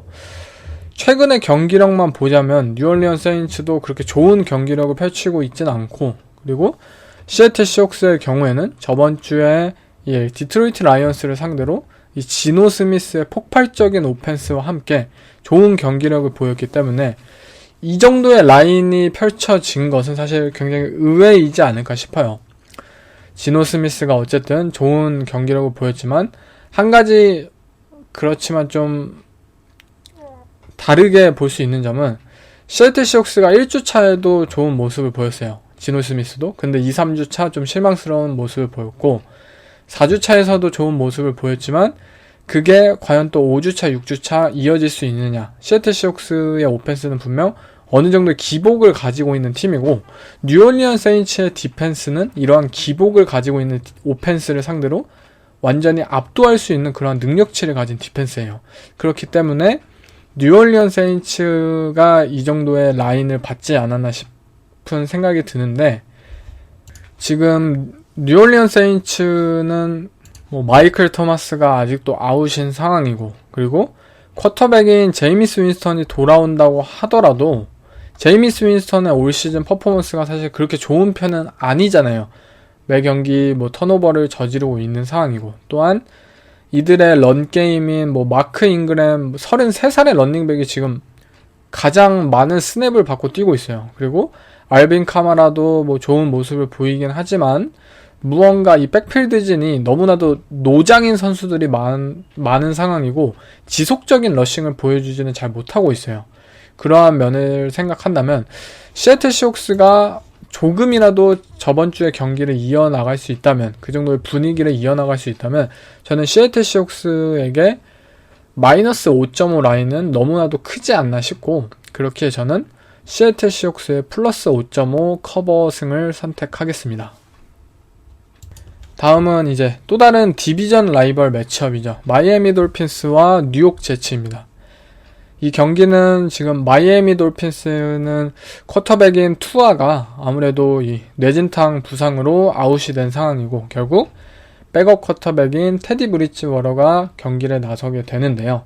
저번주 신시내티 벵갈스를 상대로 뭐 전반전에는 좀 따라가는 그런 모습을 보였지만 후반전에는 완벽히 경기력 면에서 패함으로써 마이애미 돌핀스가 연승이 깨지게 되었는데요. 지금 상대로 나온 뉴욕 제츠는 반면에 뭐 피츠버그 스틸러스를 상대로 이 새롭게 부상을 털고 돌아온 잭 윌슨이 위닝 드라이브를 만들어내면서 승리를 거두면서 좋은 분위기를 지금 가지게 되었는데요. 사실 디비전 라이벌 매치업이고 뉴욕 제츠의 홈이라는 점을 생각한다면 어쨌든 뉴욕 제츠에게도 조금의 우위가 있다고도 생각이 들고 그렇기에 이게 마이너스 3밖에 라인이 되질 않아요. 기존에 마이애미 돌핀스가 가진 전력을 생각한다면 더 큰 라인 차로 벌어져야 되겠지만 마이너스 3밖에 되지 않는 상황입니다. 그러한 점을 생각을 해봤을 때는 물론 뉴욕 제츠의 업셋도 기대해볼 만은 하다고 생각이 들어요. 쿼터백인 테디 브리지워터에 대해서 어느 정도의 평가가 갈리냐에 따라 다르겠죠. 그렇지만 저는 마이애미 돌핀스의 마이너스 3 커버 승을 선택하겠습니다. 먼저 테디 브리지워터라는 쿼터백은 굉장히 안정적인 플레이를 선보이는 쿼터백이잖아요. 턴오버를 저지르지 않는다면 뭐 굉장히 어이없는 그런 인터셉션을 또 던지지만 않는다면 이 마이애미 돌핀스의 디펜스가 잭 윌슨을 충분히 압박할 수 있다고 생각이 들고 현재 뉴욕 제츠의 넘버원 리시버가 새롭게 된 이 게런 윌슨이라는 리시버를 뭐 자비앤 하워드나 이 돌핀스의 다른 코너백들이 충분히 압박을 하고 이 선수의 활약만 억제할 수 있다면 마이애미 돌핀스가 충분히 승리를 거둘 수 있다고 개인적으로 생각이 들기 때문에 저는 마이애미 돌핀스의 마이너스 3 커버 승을 선택하겠습니다. 다음은 애틀랜타 팔콘스와 템파베이 벅스와의 대결인데요. 애틀랜타의 경우에는 이 클리브랜드 브라운스와 이 러싱 게임 혈전을 벌이면서 결국 뭐 한 끗의 차이이지만 어쨌든 승리를 거두었고 템파베이의 경우에는 캔자스 시티 칩스를 상대로 디펜스가 40실점이나 내주는 등 굉장히 좋지 않은 모습을 보였고 오펜스도 이 캔자스 시티 칩스의 오펜스 템포를 전혀 따라가지 못하는 그런 아쉬운 모습을 드러냈어요. 하지만 이 디비전 매치업은 사실 작년에 템파베이가 애틀랜타를 상대로 두 번 모두 뭐 10점 이상의 점수차로 승리를 하는 등 벅스 자체가 이 팔콘스라는 팀에게 현재 강력한 분위기고 또 템파베이의 홈이라는 점을 감안할 때 또한 템파베이 벅스가 캔자스 시티에게 큰 패배를 당한 이후 본인들이 무엇이 문제이고 앞으로 어떻게 나아가야 할 점을 좀 심사숙고해서 고민을 해보지 않았을까. 그리고 그 고민에 대한 결과 그 답안이 만약에 나왔다면 그 상대가 애틀랜타 팔콘스로서 무언가 화끈하게 이 팔콘스를 상대로 경기력으로 이 증명해낼 수 있지 않을까, 그런 의미를 가진 경기가 되지 않을까 싶고요. 저는 템파베이의 마이너스 8.5 커버 승을 선택하겠습니다. 다음은 이제 테네시 타이탄스와 워싱턴 커맨더스죠. 이 두 팀은 굉장히 올 시즌 실망스러운 팀들 중에 뭐 독보적인 팀들이죠. 워싱턴 커맨더스의 경우에는 너무나도 많이 얘기를 했어요. 뭐 이 팀의 탤런트들이 분명히 좋은 선수들이 많이 있음에도 불구하고 코칭의 실패이지 않을까 개인적으로 생각이 들기 때문에 코칭진을 빨리 갈아엎는 게 감독을 포함해서 이 워싱턴 커맨더스가 앞으로도 뭐 좋은 성적을 거둘 수 있는 그러한 계기가 되지 않을까 싶고, 테네시 타이탄스의 경우에는 부상자가 너무 많아요. 뭐 테일러 르완 레프트 태클도 뭐 시즌 아웃이 되었고, 이 선수를 비롯해서 트레일런 버클스라는 루키 리시버도 뭐 IR에 올라가 있고, 또 뭐 해럴드 랜드리 주전 패스러셔도 IR에 올라와서 시즌 아웃이 되었고, 뭐 이처럼 테네시 타이탄스는 결국 부상에 대한 그런 의문이 항상 있었던 팀이고, 올 시즌은 결국 그 복권이 꽝이었어요. 결국 꽝으로 된 상황이기 때문에 어느 정도의 탤런트진의 손실이 너무나도 크기 때문에 뭐 지금의 성적을 보여주는 것은 당연하지 않나 싶고요. 결국 이 실망스러운 두 팀 간의 대결, 지금 아무래도 테네시 타이탄스가 좀 더 좋은 경기력을 보여줬기 때문에 마이너스 2.5의 페이보릿의 상황인데요. 저는 이 경기는 워싱턴을 들어주고 싶어요. 일단 워싱턴 홈이라는 점을 감안하고, 그리고 워싱턴이 정말 실망스러운 모습을 보인 것도 사실이지만 그래도 이제는 한 경기쯤은 잡아줘야 되지 않을까, 그런 생각이 들어요. 그리고 테네시 타이탄스의 이 빠진 레프트 태클 자리를 이 워싱턴의 디펜시브 라인들이 충분히 압박을 해줄 수 있다면 충분히 승산이 있고, 워싱턴의 디펜스의 현재 가장 큰 문제는 결국 이 세컨더리의 호흡이잖아요. 세컨더리의 선수들이 본인들의 롤을 잘 숙지하지 못하고 있고 커뮤니케이션이 잘 되지 않는 부분인데, 테네시 타이탄스의 리시버진을 보면 이 패싱 게임에서 상대 세컨더리를 공략할 만한 리시버가 없어요. 뭐 로버트 우즈라는 리시버를 제외하자면 리시버진이 거의 남아있지 않은 테네시 타이탄스이고, 뭐 플레이 액션 오펜스를 제외하면은 과연 라이언 테너힐이라는 쿼터백이 자신있게 다른 팀들처럼 워싱턴의 세컨더리를 충분히 공략해낼 수 있을까, 이러한 의문이 있기 때문에 저는 워싱턴 커맨더스의 플러스 2.5 커버승을 선택하겠습니다. 다음은 이제 샌프란시스코 나이너스와 캐롤라이나 팬터스의 경기입니다. 사실 이 경기는 지금 샌프란시스코가 마이너스 6.5의 페이보릿인 상황이고, 저는 웬만하면 이 경기는 캐롤라이나의 그 커버승을 선택을 하고 싶어요. 그 이유는 샌프란시스코 나이너스가 어쨌든 이 먼데이 나잇 풋볼 경기를 이 LA 램스와 펼쳤고, 물론 승리를 하긴 했지만 그 피로가 분명히 누적되어 있는 상황이고, 이 먼데이 나잇 풋볼의 피로가 누적되어 있는 상황에서 캐롤라이나 팬터스로 또 원정을 온 상황이에요. 이러한 점을 생각하고 또 지미 갈라폴로라는 쿼터백의 경기력이 정말 롤러코스터를 타고 있다는 점, 이러한 상황에서 캐롤라이나 팬터스의 디펜스는 사실 나쁘지 않아요. 뭐 오펜스가 문제지, 캐롤라이나 팬터스는 뭐 디펜스 터치다운을 만들어낼 수 있을 정도로 저번 주에도 만들어냈고 좋은 모습을 보여주고 있어요. 그런 점을 생각하자면 분명 캐롤라이나 팬터스의 커버승을 선택하는 것이 맞겠지만, 지금의 캐롤라이나 팬터스의 오펜스, 이 베이커 메이필드의 경기력은 정말 최악입니다. 최악. 리그 뭐 EPA든 DVOA든 모든 수치에서도 리그 32등 쿼터백의 모습과 오펜스의 모습을 보여주고 있고, 샌프란시스코 나이너스의 디펜스, 뭐 디펜시브 라인맨들, 뭐 코너백들, 뭐 세이프팀, 뭐 후판가 등, 뭐 프레드 워너 등 정말 디포이급의 선수들로 가득한 이 나이너스의 디펜스를 상대로 캐롤라이나 팬터스의 오펜스가 단 하나의 터치다운이라도 성공을 시킬 수 있을까, 그러한 의문이 생겨요.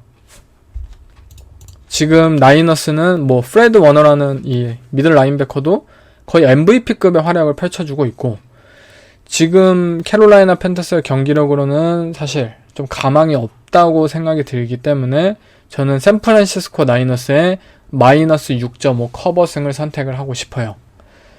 만약 캐롤라이나 팬터스가 이 경기를 커버할 수 있다면 그 이유는 이 디펜스에서의 뭐 퍼포먼스이지 않을까 싶어요. 뭐 픽6를 지미 갈라폴로를 상대로 만들어내든지, 아니면 뭐 펌블 리턴 터치다운을 다시 한번 만들어내든지, 이러한 모습을 통해서 샌프란시스코 나이너스를 상대로 커버를 만들 수 있고, 단순히 오펜스의 퍼포먼스만으로는 기대하기 쉽지 않은 게 현실이지 않을까 싶고요. 결국 저는 샌프란시스코 나이너스의 커버승을 선택하겠습니다. 다음 경기는 필라델피아 이글스와 애리조나 카디널스와의 경기입니다. 이 경기는 필라델피아 이글스가 마이너스 5, 지금 페이보릿인 상황이고, 이글스는 어쨌든 4승 0패, 무패팀이 되어 있는 상황이죠.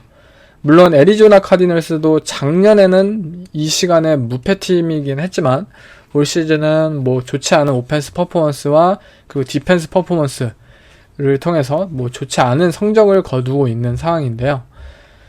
일단 애리조나 카디널스에게 있어서 조금 더 기대할 만한 점은 저번 주에 디펜스 퍼포먼스가 확실히 올라왔다는 점이에요.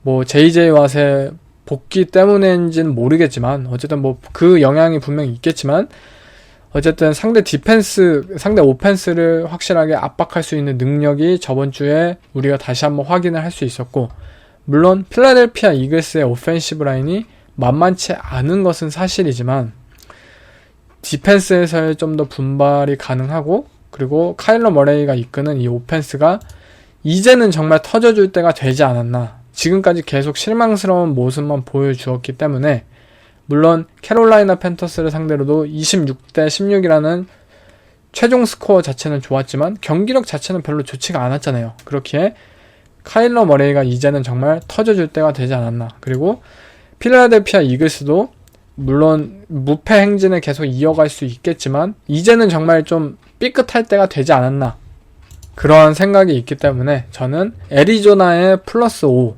커버승을 선택하겠습니다. 다음은 댈러스 카우보이스와 LA 램스와의 대결인데요. 댈러스 카우보이스는 저번 주에 디펜스의 힘과 그리고 쿠퍼 러쉬라는 쿼터백의 좋은 경기 매니지먼트 능력을 통해서 3승 1패라는 좋은 성적을 이어가고 있는 상황이고, LA 램스는 샌프란시스코 나이너스, 이 디비전 라이벌을 상대로 또 한 번 패배함으로써 정규 시즌 연패 기록을 계속해서 이어가는 좋지 않은 모습을 보여주었습니다. 이 경기는 램스가 마이너스 4.5로 지금 페이보릿 상황인데, 사실 LA 램스라는 팀에 있어서 오펜스의 가장 큰 문제, 매 경기 매튜 스태포드라는 쿼터백이 픽식스 패스를 던지는 등 지금 오펜스에 있어서 턴오버도 자주 나오고, 분명 작년 슈퍼볼 우승 팀이라는 그러한 칭호와는 다르게 오펜스 퍼포먼스가 굉장히 저조한 모습을 4주 연속 보여주고 있어요. 그렇다면 그 이유는 무엇일까라는 점을 생각을 해보자면, 일단 강력한 가장 큰 문제는 오펜시브 라인에 있어요. 작년 이 LA 램스라는 팀이 슈퍼볼에 오를 수 있었던 가장 큰 이유는 결국 쿼터백을 바꾼 점에 있잖아요. 제러드 거프라는 쿼터백을 이 매튜 스태포드라는 쿼터백으로 업그레이드 시켰고, 그 결과 이들은 우승을 차지할 수 있었어요. 그리고 그 과정 속에서 당연히 쿼터백이 달라졌기 때문에 그 양 쿼터백이 가진 장점과 단점이 분명히 다르기 때문에 이 오펜스의 스킴도 당연히 변화가 있었습니다. 가장 큰 변화는 이들이 기존의 션 맥베이 감독의 오펜스라고 불렸던 모션, 와이드 존, 러싱 게임, 그리고 플레이 액션 패스, 그리고 타이트 스플릿을 기반으로 한 이런 오펜스에서 좀 더 매튜 스태포드의 그러한 어깨 중심, 패싱 게임에 좀 더 기반으로 할 수 있는 일반적인 샷건 드랍백 패싱 게임과 MT 포메이션 상황에서의 매튜 스태포드의 빠른 디시전 메이킹에 따른 그러한 오펜스 퍼포먼스, 이러한 오펜스 스킴과 플레이콜적인 변화가 있었어요. 물론 시즌 중반에 어느 정도 부진을 겪기도 하였고 과도기를 겪기도 하였지만, 시즌 후반 이들은 플레이오프에서 매튜 스태포드라는 쿼터백의 클러치 능력을 내세워서 결국 슈퍼볼 우승을 차지할 수 있게 되었어요. 그렇지만 결국 이 모든 매튜 스태포드의 이런 패싱 게임, 드랍백 패싱 게임의 근간이 될 수 있었던 것은 바로 이들의 오펜시브 라인에 있었어요.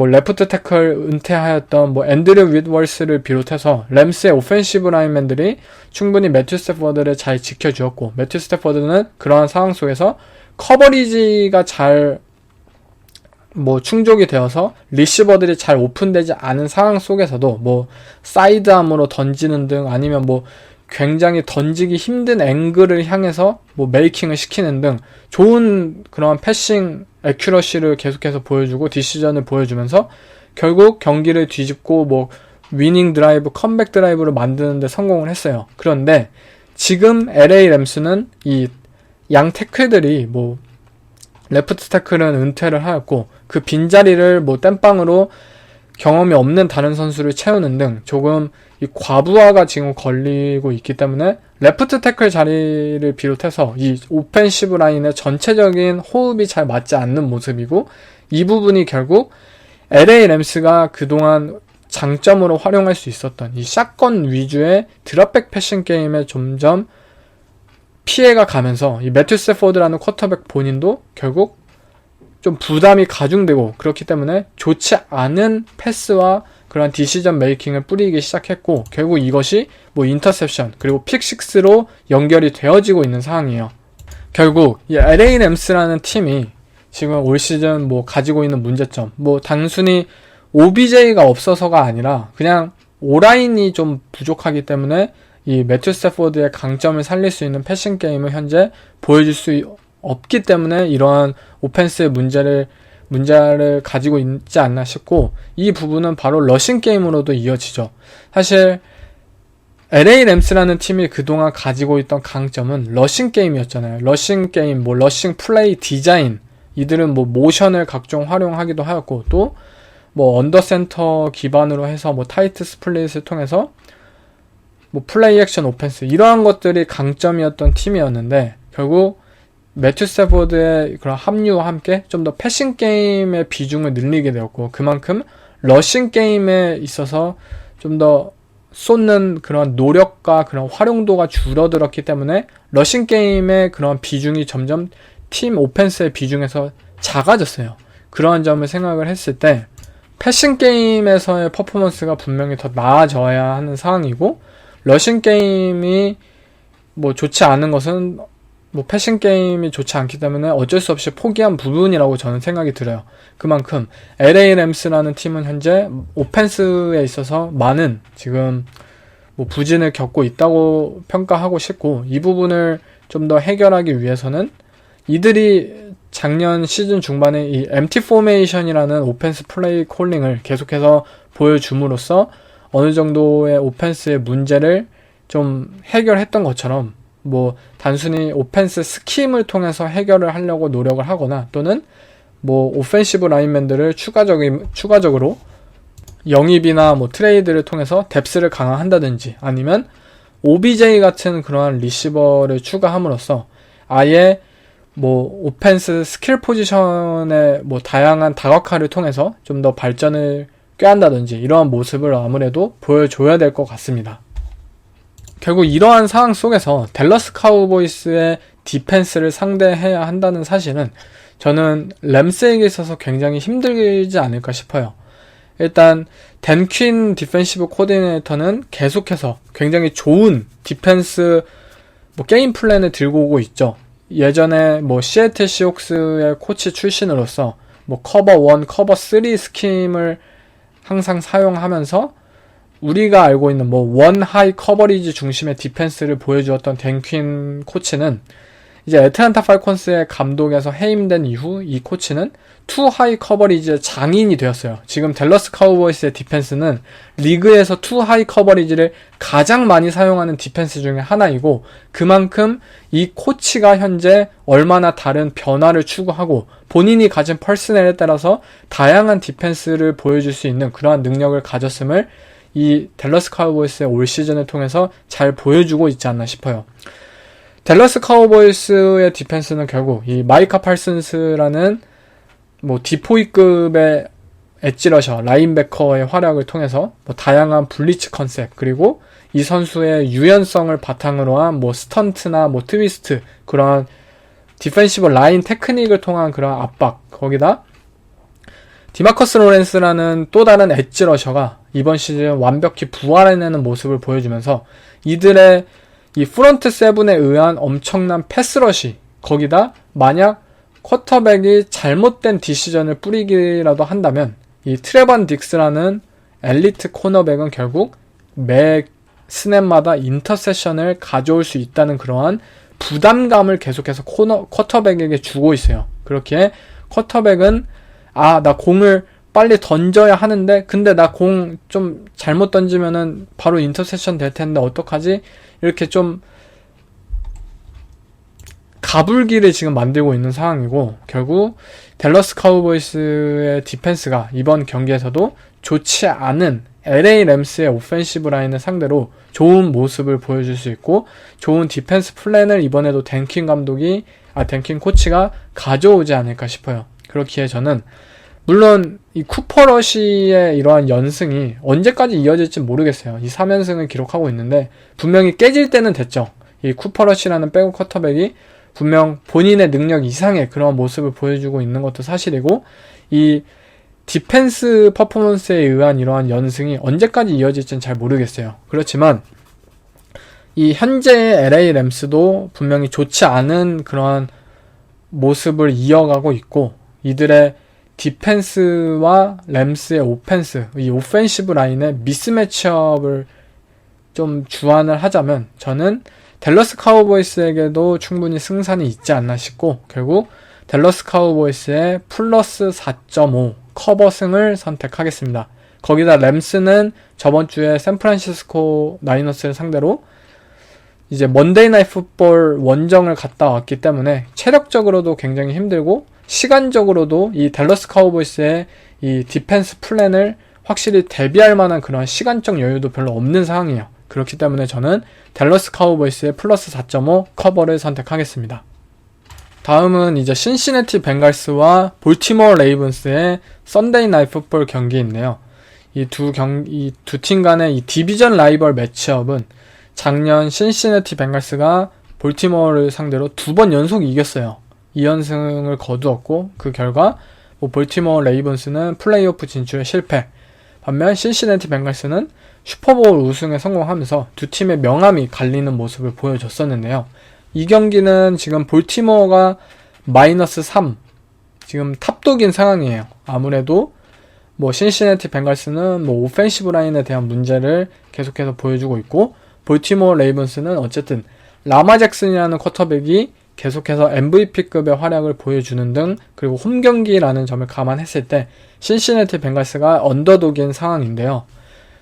한 가지 주목해야 될 점은 이제 볼티모어 레이븐스의 레프트 태클이죠. 로니 스탠리가 이제 부상에서 돌아왔다는 소식이 들렸어요. 이 경기 확실하게 주전으로서 뛸지는 모르겠지만 로니 스탠리라는 이 태클이 이제 돌아왔다는 점은 분명히 이 볼티모어 레이븐스라는 프랜차이즈에 있어서 희소식이고 좀 더 상황을 반전시킬 수 있는 요소이지 않을까 싶어요.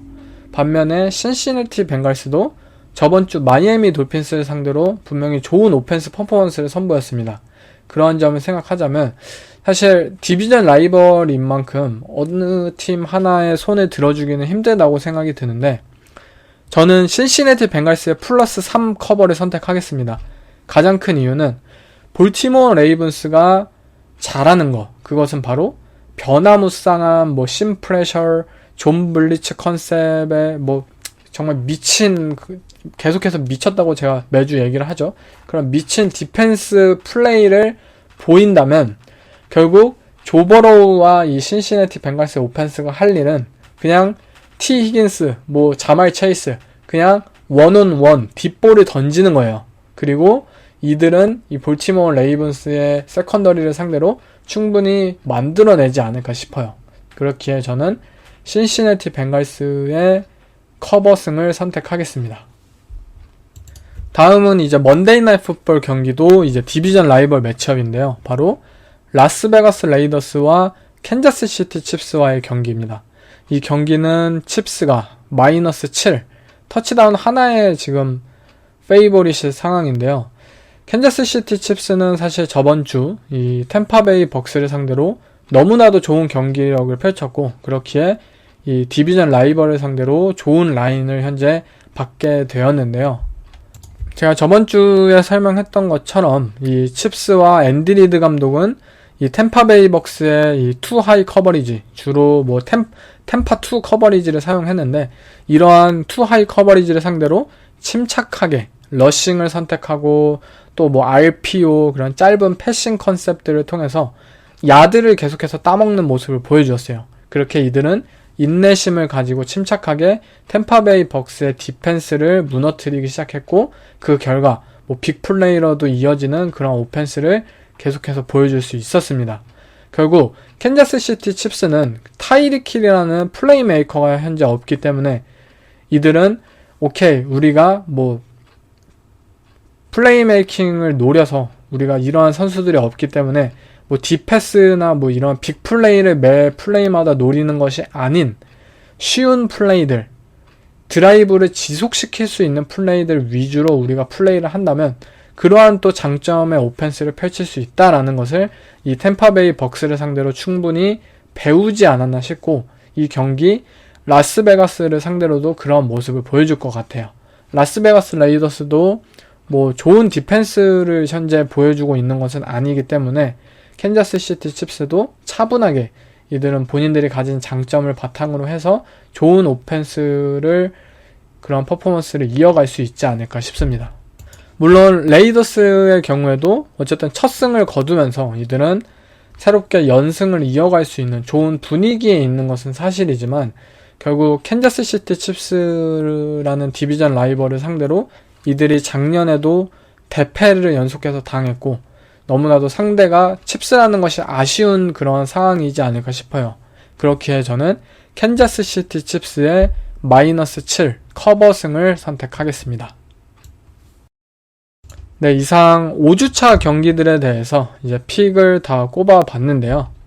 저번 주 4주차에는 제가 9승 7패를 기록을 했습니다. 결국 시즌 기록은 뭐 35승 28패, 56%의 승률을 기록하고 있는데 이번 경기는 뭐 디비전 라이벌 경기도 많고 그리고 이 라인 점수차가 굉장히 큰 경기들이 많아서 저번 주보다는 좀 더 어려운 그런 주가 되지 않을까 싶습니다. 이제 월요일에 한국 시간으로 월요일에 펼쳐지는 경기가 어쨌든 월요일에 뭐 대체 휴무로 여러분들도 다 쉬면서 좋은 이렇게 편안하게 경기를 볼 수 있을 거라고 생각이 들고 좋은 5주차가 되었으면 좋겠습니다. 그럼 이번 에피소드는 여기서 마치겠습니다. 감사합니다.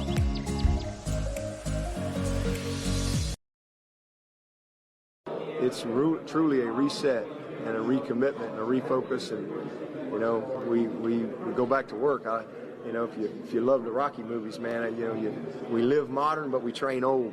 You know, that's a mindset so that you don't lose the perspective, and you just fall in love with the grind. I mean, it's a grind, and you got to love it. And every year, I mean, our strength coach always says they don't put championship rings on smooth hands. You got to put the work in, and the quality of the construction is based on the commitment of the crew. So you gotta have guys and coaches and staff that are committed, and so that's my job every year to make sure that we have that in place.